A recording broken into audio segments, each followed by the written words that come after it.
Good morning, everyone.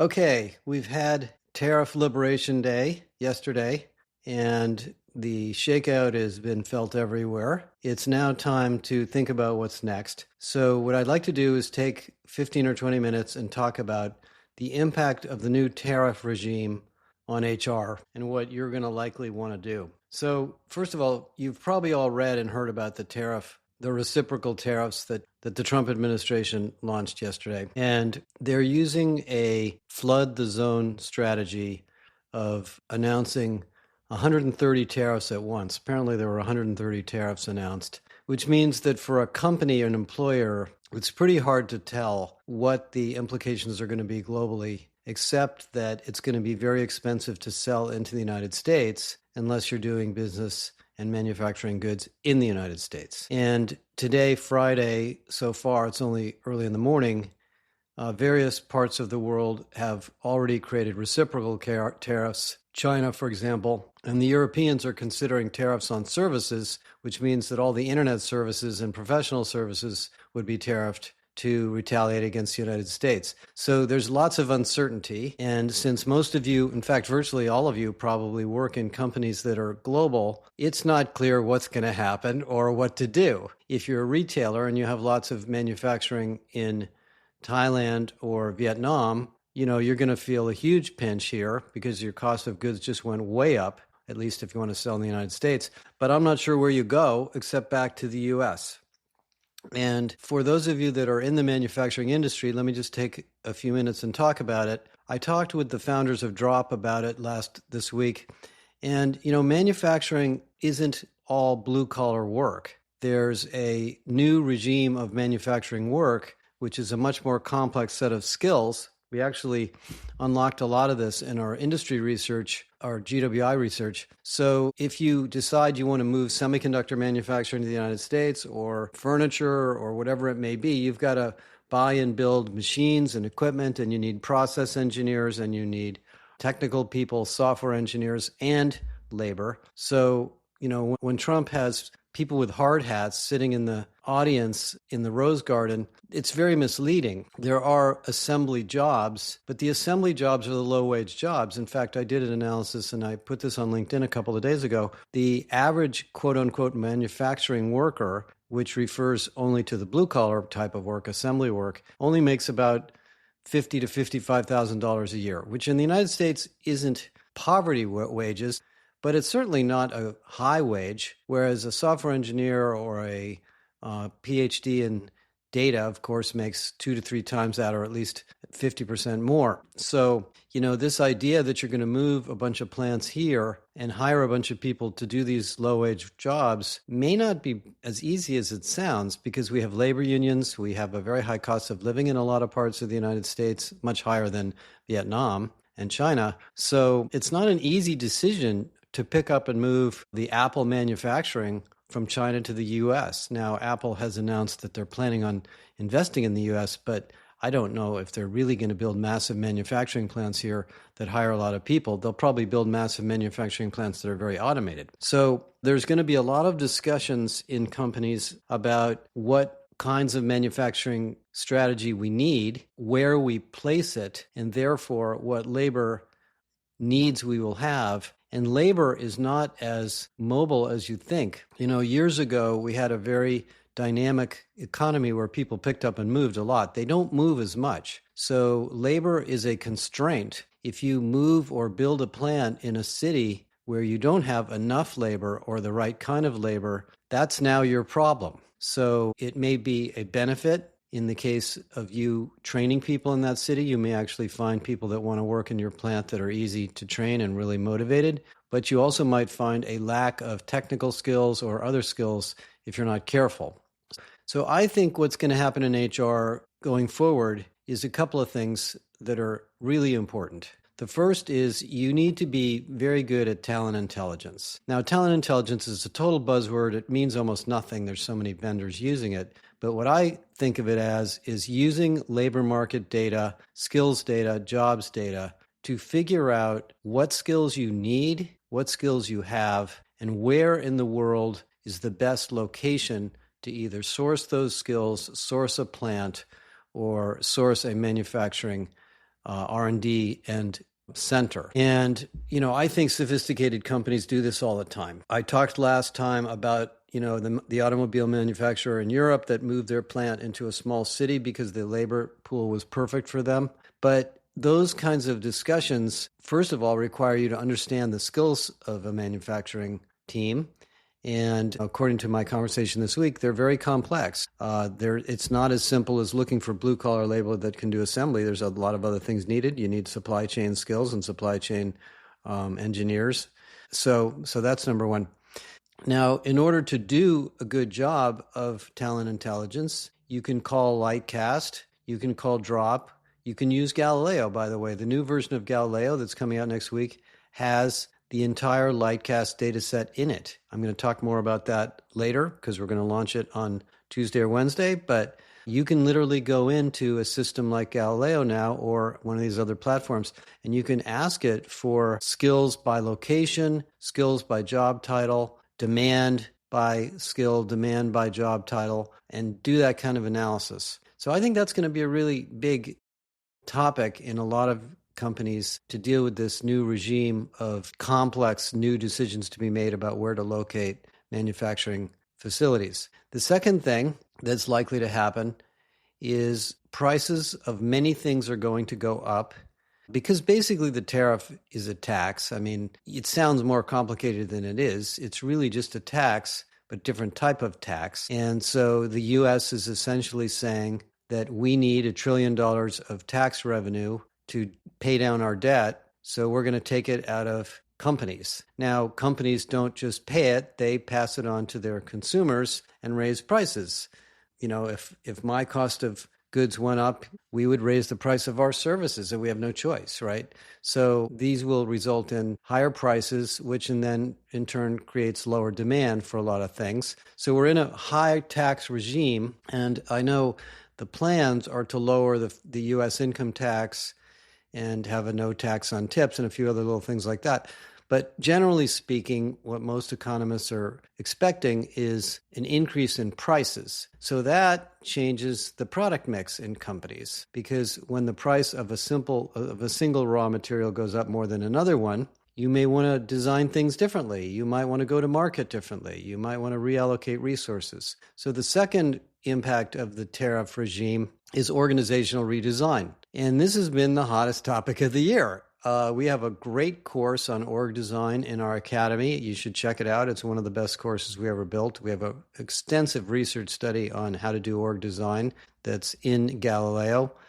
And, so there will be projects and needs for you to work with manufacturing groups, product groups, engineering groups to redesign how people work around these changing products. And that gets into issues of recruiting or internal recruiting. Now, I think I've mentioned this multiple times. All of the talent acquisition leaders I've talked to in the last 2 or 3 months have told me the biggest issue they have is internal recruiting. And I think the reason for that is not only these readjustment and realignment projects going on inside of companies, but also the CEOs are a little bit worried about hiring because of this economic slowdown and potential recession from all these tariffs. So this idea of hiring and internal mobility is really caught fire.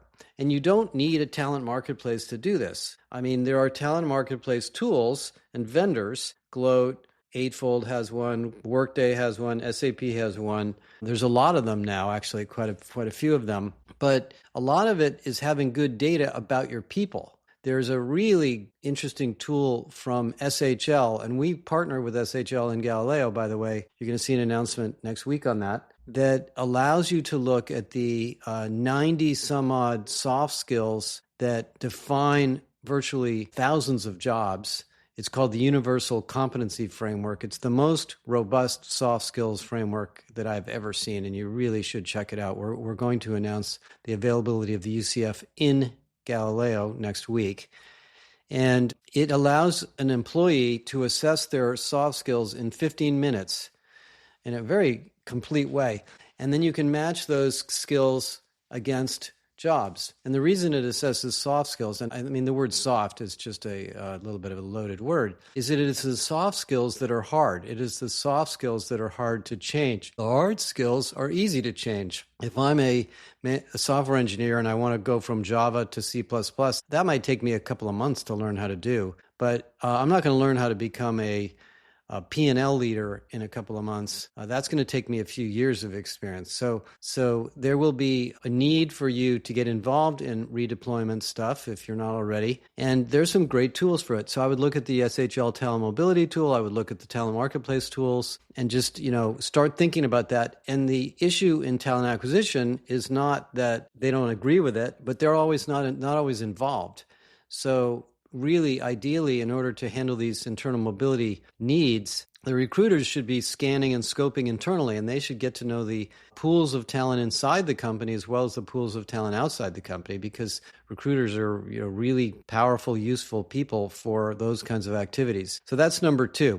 Number 3 is, I think it's pretty clear to me from the data that I'm getting from most of the companies that I talk to, things have slowed down. Now, the job numbers just came out today, and 228,000 jobs were created in March in the United States, which is a good number. The unemployment rate is 4.2%. So you could argue that the economy is strong, but every single economist is forecasting a slowdown in the United States, a significant one. The consumer sentiment is very negative, and CEOs see all this data, and they're pulling back. I know the AI companies are investing like crazy in data centers and engineering stuff, but generally speaking, it looks like demand is going to come down from all this uncertainty. And so the third big issue relative to the new regime is systemic HR and tightening down the HR function itself. So I would guess that your CHRO is getting pressure on projects and initiatives to transform the company itself and transform the HR department at the same time. Bring in more AI, reduce the number of recruiters, reduce the number of L&D people, reduce the number of business partners, simplify the tech stack, all of that. That's always a healthy thing to do, but it hasn't happened in a while. And I think I've been through this before. I remember in 2008 when everybody was kind of throwing away all sorts of stuff. I think this is a really good experience. It may result in people changing jobs in HR. It may result in some downsizing in some different groups, call centers, and so forth. But it means you've got to strap yourself in to the AI revolution. And as I've been talking about the last couple of weeks, and we're going to keep on this, we're doing a lot of studies. This is a revolution taking place. Talent acquisition is going through a revolution. Learning and development is going through a revolution. We're going to announce and launch a pretty massive amount of research at our conference on the learning and development industry, and it is going to change a lot. The traditional learning and development organizations are quite overstaffed, to be honest. Not because they're doing anything wrong, but because they're not using the modern technology that's available. We talked to a company yesterday. I'm not going to mention the name because they're going to be at our conference, hopefully. 6,000 employees, pharmaceutical, very highly regulated, lots of compliance training, lots of normal leadership development, onboarding, hiring, professional skills, technical skills. 10 people in L&D, only 10. They have built GPT chatbots for everything. They use all the advanced AI for content and content development and learning, and they are the definition of the revolution going on in L&D. Same thing in TA, in talent acquisition. Companies that implement these new agents in TA, and you know who they are, and there's some really exciting new ones. The one we're working with right now is called Maki People, amazing new company. We're going to have Maki CEO on the phone with me here the next couple of weeks. You'll get to meet him. Same thing, recruiting schedulers, maybe fewer recruiters, fewer sourcers, a lot less administration, a lot faster process. By the way, speeding up is the story here. In L&D and in talent acquisition, these tools don't just reduce people. They actually speed the process. Faster time to recruit at the same quality or higher quality, of course, means more revenue, more adaptability, high ROI. In learning and development, you could argue that maybe the AI-driven tools are not as snazzy as doing it by hand. Doesn't matter, because you can do it 50 times faster. So instead of taking 6 months to build a course, you can build it in a few days. And if it's not perfect, you can iterate on it minute by minute and translate it into 15 languages with the push of a button. So speed is the answer, and speed creates efficiency and iterative design and quality improvement too. So that's number 3, is there's all sorts of things in HR. Of course, employee services, self-service portals, all of those things are going to be the big theme of this new era that we've entered. Now, from my standpoint as an older guy, I don't think this is a crisis that we're going through, although the stock market is pretty volatile at the moment. I think this is a very big economic change, and it's going to be slowed down for a while. It's just a lot of uncertainty. This flood the zone strategy going on in Washington is very difficult for CEOs and CFOs to make sense of, and there will be new alliances and probably new trading partners around the world. Well, it's very exciting to me, frankly, that the Europeans are really coming together. All 27 countries of Europe now are sort of acting as one, and that's great. I mean, I find the European companies I work with some of the best-run companies in the world. I don't know what's going to happen here in the U.S. I think things are a little more chaotic here at the moment, trying to figure out what's going to happen next politically. But, these 3 things are going to be part of your world in HR for a while. Number 1 being talent intelligence, knowing the skills you have, knowing the skills you need, knowing the location of the skills, and getting really good at analyzing that information, which can be used for many, many things, for sourcing, for location analysis, for development, for internal mobility. Number 2, really ramping up your skills at redeployment of people inside the company. This is discussed extensively in the Rise of the Superworker. And number 3, learning how to move faster and do more with less. I like to call it the lean, mean HR department, the lean, mean learning and development department, the lean, mean talent acquisition department. We don't want to keep bulking up with more and more and more people because it slows us down. Now, reductionism or minimalism, whatever you want to call it, is sometimes hard because sometimes you do have to redeploy people and let some people go. But the benefits are massive. You end up with greater talent density.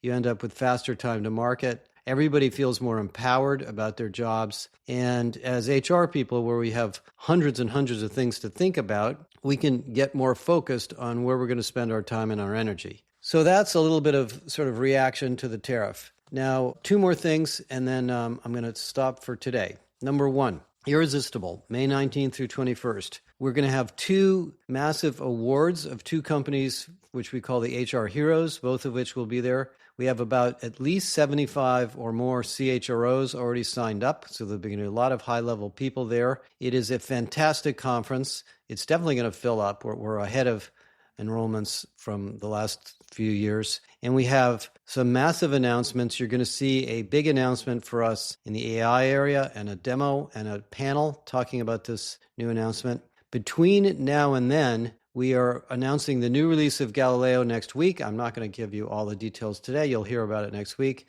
You'll be able to sit down and use Galileo and learn how to do all these 100 use cases at the Unleash conference in Vegas. We're doing a series of workshops there. Sign up through Unleash if you'd like to come, and we're going to have demos and you're going to be able to see how this all works. And then we have another, pretty major announcement coming during that period of time that I'll talk more about in another podcast in a few weeks. For those of you in the UK, I will be in the UK the 3rd week of April at the Learning and Development Technology Conference, giving a speech and talking about the revolution in L&D, and it's going to be a lot of the results of our big L&D study. If you happen to be there or if you can come, I'd love to see you. And I'm going to visit a few clients there. So if there's anything big in the UK that you would like me to take advantage of or talk to your company, just let me know. And every day looking at the stock market, trying to figure out what's going to happen next in Washington and make sense of all this. So let's do our part to be a positive contributor to this new world of economics that we're living in. And I look forward to meeting and seeing all you guys at these events over the coming weeks. Bye for now.